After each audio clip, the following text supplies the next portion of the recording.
Hi everybody, this is Laura, City Scrapper. Thank you so much for joining me on my channel. Today I have a layout that I made for the July Stretch the Sketch Hop. In Stretch the Sketch, we take a sketch that is intended for a 12 by 12 inch layout and we either stretch it to a larger format or we shrink it to a smaller one. For today's layout, I'm going to be shrinking the sketch. This month's sketch, which I really enjoyed working with, was created by Kelly Hollifield for Sketch and Scrap. And on the sketch, it says sketchandscrap.blogspot.com. And I checked out the blog, and there are lots of great sketches for both scrapbook pages and cards, and lots of examples too. So you might want to check that out. For this layout, I'm using an older collection by My Mind's Eye called The Sweetest Thing, and this is the Tangerine line of that collection. The size of my page is 6¼ inches by 8½ inches, and my photo is going to measure 3 by 4 inches. To start off the layout, I cut a piece of orange striped pattern paper to 6¼ by 8½ inches, and then I use a very neutral pattern paper. It's an off-white color with a little bit of pattern to it. And I cut that 3/16 of an inch smaller all the way around so you could just see that orange stripe peeking out on all sides. And then to follow the sketch, I cut a large blue piece of pattern paper to mat the photo on, and then some of the elements that go underneath the photo will be mounted on that as well. I'm layering some strips of paper underneath the photo. The first one I cut too short, so I cut another one that was a little bit longer. The thing that I find the hardest about layouts like this, where there are a lot of different strips of paper, is figuring out which patterns to use where. So I have the orange strip of paper, and then I have a busier strip of paper. So I thought that pairing a busy pattern paper with a pattern paper that read as more of a solid would be a good combination. That way there aren't too many busy patterns right next to each other. So I layered the orange paper on top of the patterned flower paper, and then I tucked that underneath the photo a little bit. And now I'm going to start working on the banners that are in the background. There are 3 banners in the sketch. I'm going to have 3 banners. And again, my main focus here is on picking patterns that won't clash with each other or anything else on the layout. So I finally decided that I was going to use this really pretty and colorful but somewhat muted pattern that I now have in the center, and then also this yellow pattern paper. It has a chevron print on it. Again, it's a very subtle print. And then I was thinking of using the dotted paper off to my right, but then when I looked at it, it looked like it was too bold in comparison to the other pattern papers, and I was afraid it would just draw too much of the attention on the page, so I picked this more subtle pattern paper. Now, it's not a full strip. You could see that there's some pieces in it that are kind of cut out and missing from another project, but that's okay because that part of the strip is going to be behind the photo and the other pattern papers on the layout. So I finally have my 3 strips of paper, and those strips of paper measure 1¼ inch. I cut them down, I cut fishtails on the end, and then I inked the edges with some Distress ink in Vintage Photo, which I inked some of the other items on the layout with as well. To attach those strips down to the page, I'm using ATG adhesive. I use my T-square ruler during this process quite a bit because I not only want to make sure that I have all of these strips centered, I also want to make sure that they are straight going up and down on the page before I start attaching everything else on top and then have a kind of a big mess. And I speak from experience with that. So I'm happy with the way everything is coming together. I'm ready to attach down my photo. So I leave a little bit of the banners showing at the top, and then I attach the photo down, and I again check to make sure that it's straight.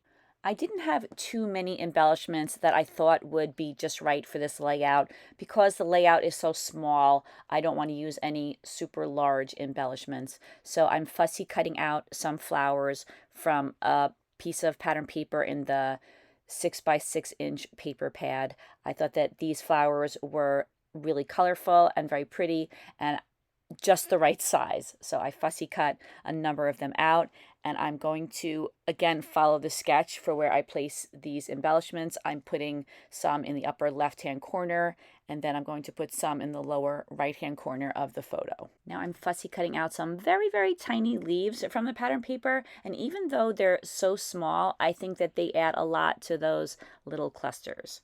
This layout was made in response to a prompt from a class that I took with Janet Fritz of Galaxy Girl Creations, who runs this hop as well. The class is called Impactful Storytelling. I took it years ago, and I've slowly been responding to the prompts and making the layouts, and I'm really excited. After this, I have, I believe, one more layout to make to finish all 12 prompts. I still have a little bit of journaling to do. I read over some of my journaling, and I want to update it and change it just a little bit, but then I'll have this album complete, and I'm really excited about that. I think one of the many things that made me take so long to complete this project was that I had a lot to say about a lot of the prompts that were in the class, so sometimes I made more than one layout for each prompt.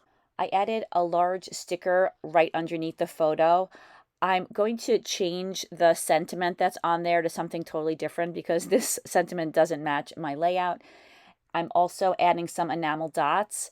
I was lucky enough to have the enamel dots that matched this paper collection, so I didn't have to go searching through all of my enamel dots like I usually do to find just the right color. Once again, I'm following very closely with the sketch, and I'm going to add a banner underneath the photo. I am using my very tiny We Are Memory Keepers die cutting machine. It comes in very handy. I love having that on my desk.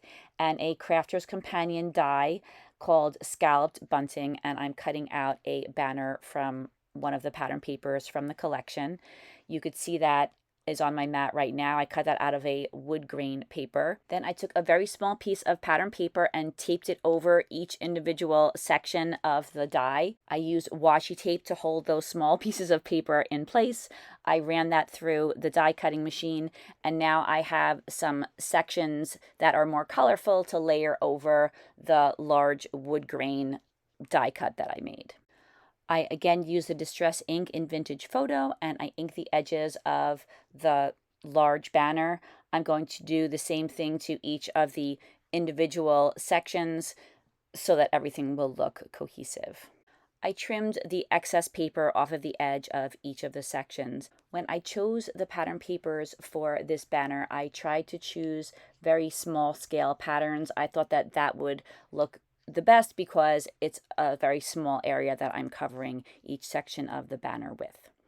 So I inked the edge of each of these little pieces. I slightly offset it from the large piece behind it so you'd still be able to see that wood grain just a little bit. And then I used some ATG adhesive and attached each section down. There was still some washi tape on some of the sections, so I peeled that off because the adhesive won't stick to washi tape. So now my banner is complete, and I like the way it looks right underneath the photo cluster, and I'm going to put some ATG adhesive on the back and attach that down. There are a lot of different patterns on this layout.